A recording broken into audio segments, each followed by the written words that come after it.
Quick Pax Day news update. They posted the answers to the lore AMA on their website. They're still trickling out some information that started to slow down, but I've started posting these on my website in the Pax Day blog post section. If you want the latest information, you'll have to go to my blog post and see that. But when we get enough new information, I'll pump out a video as well. They're starting to slow down, I think, a little bit on new information, which is something I thought they might do, which means I might be able to crank out my next updated everything known video for PAX Day here fairly soon as well. So here's the lore post that you guys can see. I'm not going to obviously sit here and read all this to you, but it was a good read. I'll let you guys, if you're into lore, you'll probably be interested in this post, so I'll have the link to it. Go check it out. New information. This is Amrune clarifying his thoughts on Plex. I'm not going to sit here and read this entire thing to you, but this is his clarification on Plex and a little bit of a controversial subject. Buildings in your home will be forgiving.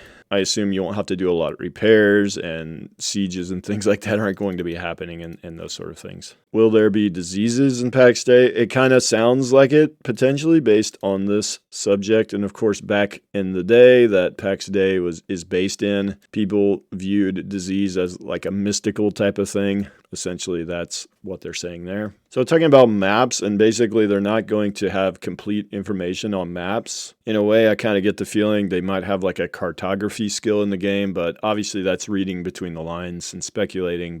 Or it could just be people physically making maps like on third-party websites. Who knows what it is. Either way, there's going to probably be maps made. So a lot of developers want to make games that have not a lot of information on the map, but if the game ends up being popular, third-party maps will pop up everywhere. Of course, in this game, kind of like Ashes of Creation, every server is going to be a little different. The main cities will be in different locations. You'll have to make a map for each server, which will probably happen if the game is popular enough. Now, this talks about UI. They want to have a highly customizable UI, but they want to have a good default UI. This is awesome. In a lot of MMOs, they'll have like a highly customizable UI, but the default is just terrible. So you got to spend an hour setting up your UI just to play the game, and I hate when games do that, so good to see that. This is something I missed from a few days ago, that you can set your storage permission to public, which is something we kind of see in survival type games, so not a surprise. This is something that they changed based on player feedback. They're going to have player collision in the safe areas like the Heartlands, as long as both players have their weapon out. Obviously, they're not adding PvP to the safe areas, but for PvE, it'll add a little dynamic to that. Interesting change. I'm fine with it, personally. And that's really it, guys. Not a whole lot new. I'm going to work on some other things and probably slow down on the PAX Day until we get some bigger new information. Thanks for watching. Subscribe if you like the video, and I'll see you in the next one.